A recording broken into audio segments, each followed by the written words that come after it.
গাড়িতে মানুষ ছিল, এটা কি এগুলো ভাঙছে কেমনে? এগুলো ভাঙছে কেমনে? টানি বা একদম চলাই লইছে। এখানে দাঁড়ানো ছিলাম, গোসল করতে যাইতেছি, গাড়ি দুইটা দেখতেছি যে বিস্কানেরটা মানে আপনার খুব স্পিডে আসছিল। তো এরপরে আমি ভয়ে ওইদিকে মারছি, গাড়িটা এখান থেকে ঢুকে দিচ্ছি আপনার এই জায়গা থেকে নামাইছে আর কি। মানে এটা কি ওভার স্পিড ছিল? স্পিডে ছিল গাড়িটা, ওভার স্পিড নলে তো ইচ্ছা। আমিও ভয়ে তখন আতঙ্কিত হয়ে আমি রাস্তার দিকে দূর মারছি, আমাকেও মানে একদম ফিজিয়ে লাগতো আপনার গাড়িটা। আচ্ছা, মারা টারা গেছে কেউ জানেন?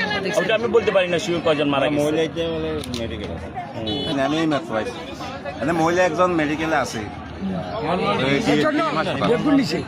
হাসপাতালে লোক